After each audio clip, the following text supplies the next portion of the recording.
Hi, I just published this article about how I went through the selection process of choosing Tobacco to package up the Ruby application that I'm using or building called Terminal Wire into a single binary that can run on Mac OS, Linux, and Windows. I'm not targeting Windows yet, so that's where this is at.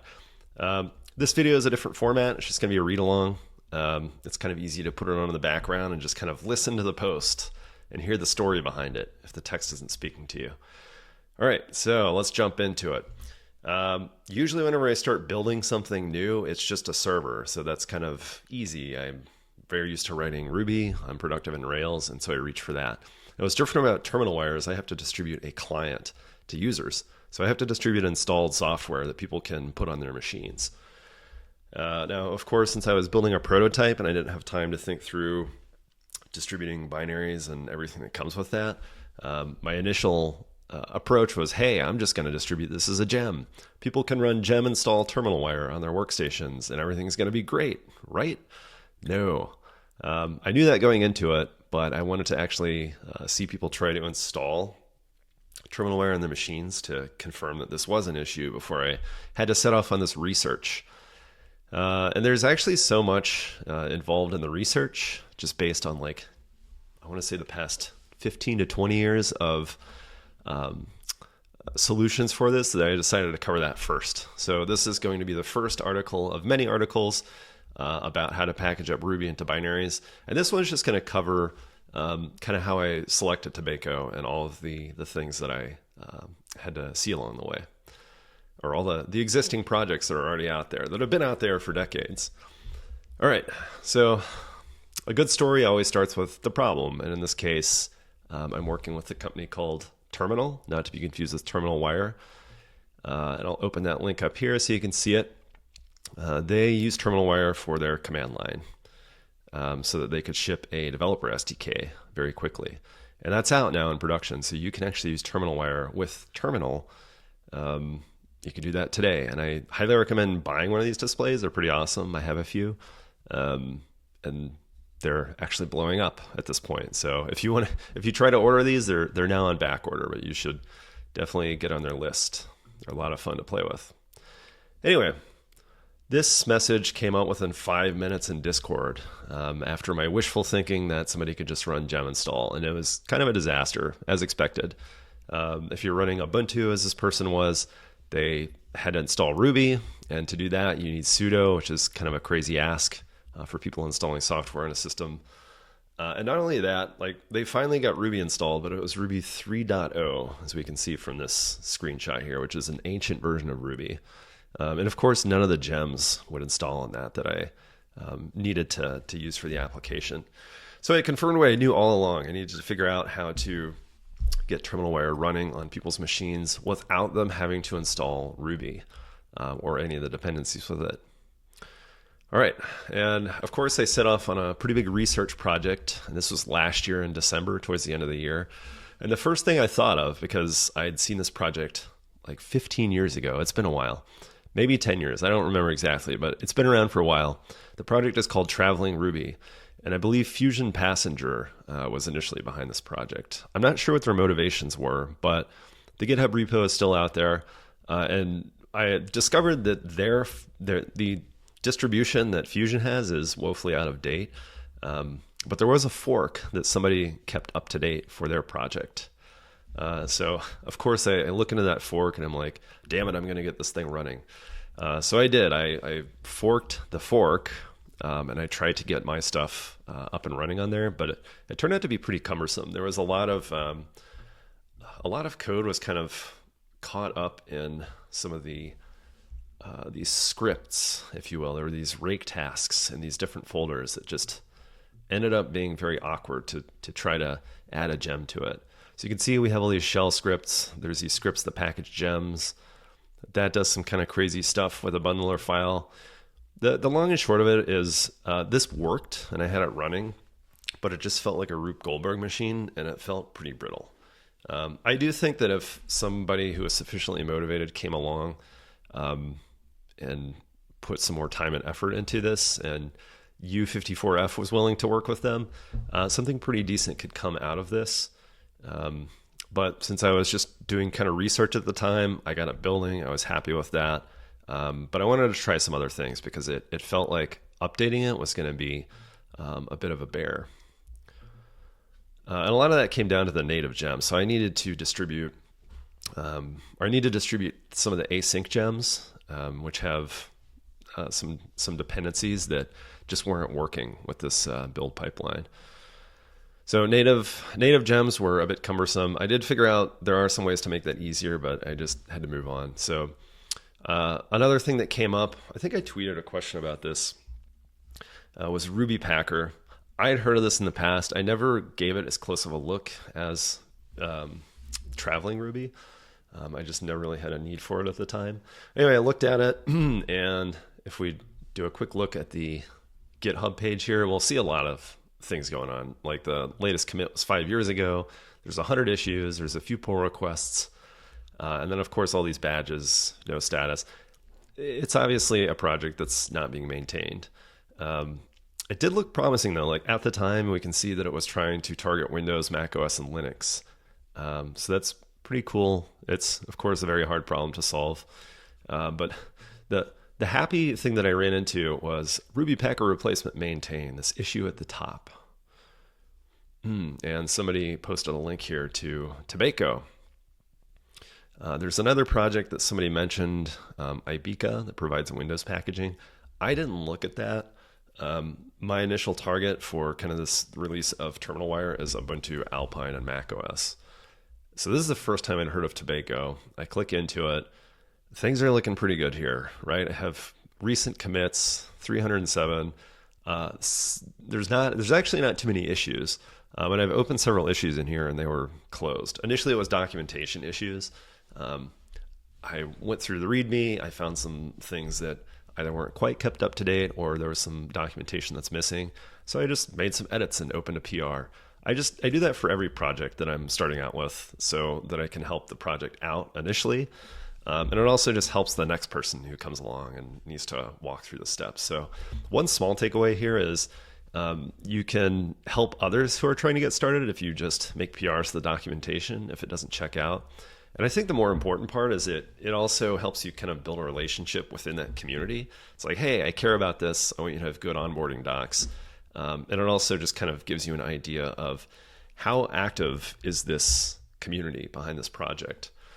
And kind of low stakes stuff like that helps you build trust with some of the contributors. They see, oh, this person's doing the thankless docs work.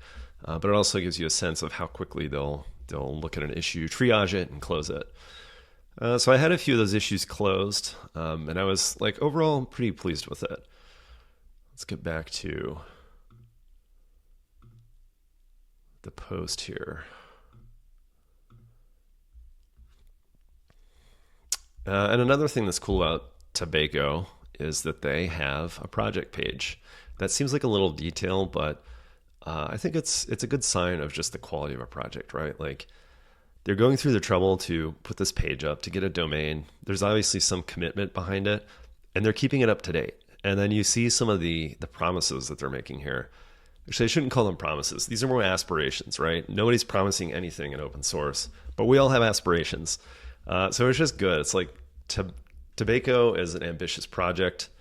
They want to do big things, and as far as I could tell, they want to do much bigger things than what the other projects I looked at were trying to do. So a lot of good signs there. The other thing that I should find this link, but there's some talk. I think it's an issue to support other languages like Python. So that's a very ambitious goal. But just overall, kind of what this project was trying to do, how they're doing it, made a lot of sense. However, that said, at the time I was hitting some rough spots. I thought it was because of the way that IO event worked. I don't really understand low-level stuff, so I just kind of like threw a debugger in the code and saw that it was halting here. And I'm like, oh, it must be some kind of native thing that I don't understand and I don't have the patience to understand. So I actually, when I initially tried this, got pretty far, couldn't quite get a build that worked. And then I just kind of set it down and said, all right, I need to make sure that if none of these projects work, Tobacco, Traveling Ruby, whatever it is. If none of them works, I should be able to build this entire thing from scratch using just bash scripts. So I actually set off on a little spike to do that. Unfortunately, there's this pretty awesome library called Ruby install. Actually, it's not a library, it's just bash scripts. Postmodern, I noticed, like does a ton of stuff with bash scripts, which throughout this exercise of trying to get this working, I actually started to like bash, which is kind of crazy. I've always been a bit intimidated by bash. It's just kind of had cryptic syntax. But I discovered bash functions in this and the use of environment names, and it actually felt pretty good. Like I got really far with this. And I note that here, Ruby install is really, really good at installing Ruby. You can install a lot of different Rubies on a machine. It does a fantastic job at that. That's all it does though, which is awesome. I like that it only does that one thing. That's what a good bash script should do, or a good kind of the Unix way of doing things. But I was looking for somebody that can handle some more of the packaging around that. For example, the packaging stuff that I had to deal with was some of the SSL libraries, readline. I think there's a libyaml dependency as well that if your users don't have that installed, I believe that Ruby install Ruby will not run on that machine. I didn't dig deep enough to like figure that out. I wasn't distributing this to beta testers. But that is something that I kind of put on my to-do list. Like, come and check this out later. You're probably gonna have to deal with this. The other thing that I found required a lot of work is I have Ruby installed. It's put into a folder, but then I also have to install all of the dependencies for this terminal wire gem. So I was able to, through bash scripting, use bundler to grab all the dependencies and throw those in a folder. So then you end up with a Ruby binary that's kind of off in its folder that runs on its own, just like kind of normal system Ruby. And then you have your Ruby gems hanging out in another folder. So those things are like kind of separate. And then I had to implement a bootstrapper to get all that stuff to work. And I got it running. I had it building on one platform. And I got pretty far with that. I was actually quite happy, and it really made me appreciate GitHub Actions, actually, because you can get really far building for a lot of different platforms on GitHub Actions with this approach. So I kind of viewed this as, hey, I have a backstop. If none of these other solutions work, I can always come back to this, and I have a pretty reasonable path forward to get something working. Sure, it'll require a bit more work, but that's kind of the point of doing these things is I'm doing the hard work so that my users don't have to. All right, so with that backstop, I evaluated 4 different things. And of course, at some point you kind of reach this existential crisis, like, oh my gosh, none of these things are quite working. Am I making the right choice here? Maybe I'm making the wrong choice. If I shared this on Hacker News, I would probably just get ripped apart for not using Go, Rust, Crystal, or Zig, or one of these things. But I still think that would be true today. So if this somehow makes it on Hacker News, I fully expect in the comments to just get ripped apart for being the idiot that's using Ruby because it's slow and yada, yada, yada. But the thing is with Terminal Wire, if you remember, it's streaming the command line from a server to a thin client that's running on the client. So the kind of speed budget I have, or the performance budget that I have, is really constrained by just networking. And that's where most of the latency is going to be for this application. So that's one thing I had in mind. It's not a big deal if Ruby is running a bit slower, probably a lot slower actually than some of these native languages. That's not really going to be noticeable because there's going to be that connection that Terminal Wire has to make to the server every time the command is invoked. And it's not really that slow. Even with all the networking overhead, it's not terribly slow. Or I should say that in beta testing, nobody complained about the speed of it. So I'm actually like quite pleased with where I landed on this. And again, I'm optimizing for, I want to write everything in Ruby. It's the language I know. It minimizes context switching between the different languages that I'm deploying. So I can just be focused more about, am I building the right thing? If I'm not, can I quickly make changes and get that out so that I am building the right thing for people? I'm not against these native languages. I actually think when the Terminal Wire protocol reaches 1.0, There's a pretty good chance that it will be rewritten in one of these more performant languages. But for now, that's not really the point. I'm not super concerned about performance. I am, but really what I'm concerned about is being able to get the protocol to version 1.0. And of course, I have a roadmap that I keep updated. And these little green checks are all the things that I've done. And the next thing that I have planned is going to be a client server version synchronization. So that's a fancy way of saying that if somebody upgrades the TerminalWire server, I don't want for them to have to tell their users to upgrade their client. It should just automatically do that. Ruby is going to play a very important part to that. That'll be a future post. But for now, I guess the takeaway here is that I'm continuing to choose Ruby, and I'm sticking with it because it's optimizing for my speed and ability to prototype. All right, so I kind of got through the existential crisis and thought about it for a while. I think the total time it took for me to figure all this out was a few weeks. So I came back to Tobacco. One of the issues was closed that said, hey, you should try this again.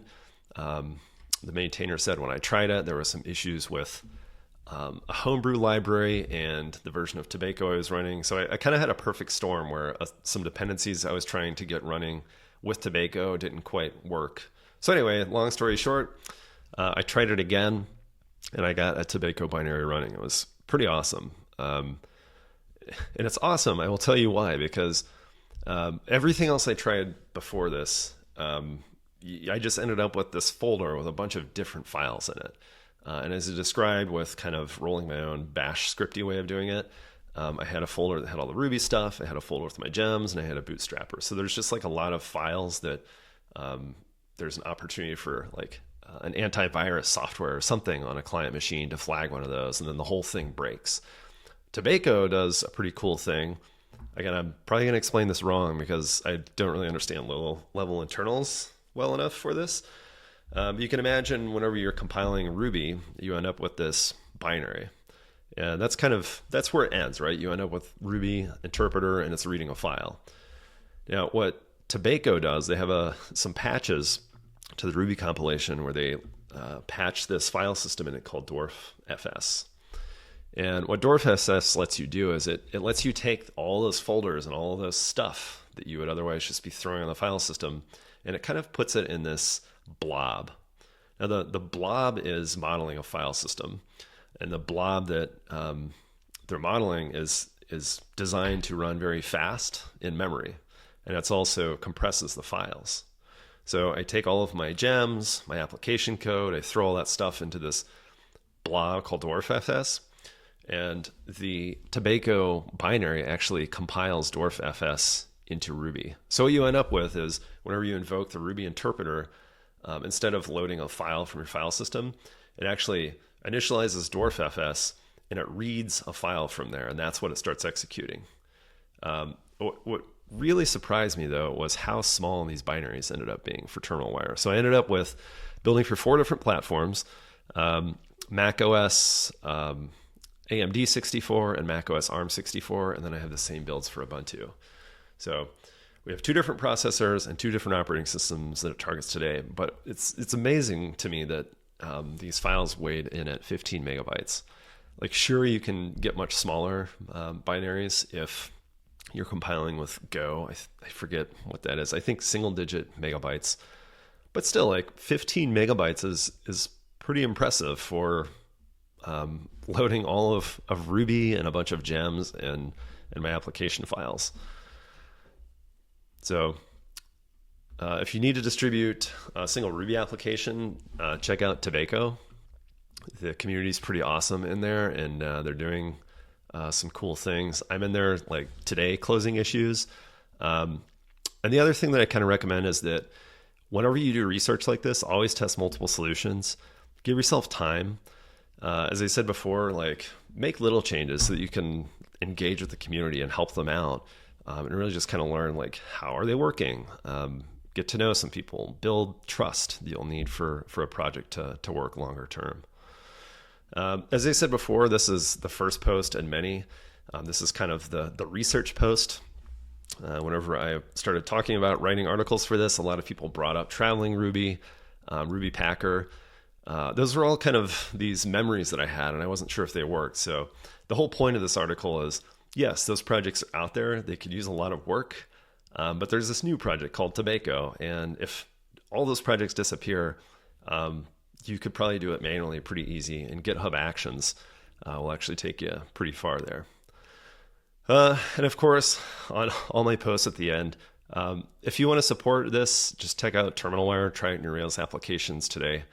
And if you try out TerminalWire, it's going to be the fastest way for you to ship a command line interface to your SaaS customers. So if you have an application that developers want to use and you want to ship a developer experience like Stripe, Heroku, and GitHub, you should check it out. I have this fancy manual right here that starts off with Ruby on Rails, and it just walks you through step by step how to add a terminal into your application and then how to distribute it to your customers, which is shockingly easy. In an afternoon, you could have a command line interface shipped to your customers and running. So check it out. See you next time.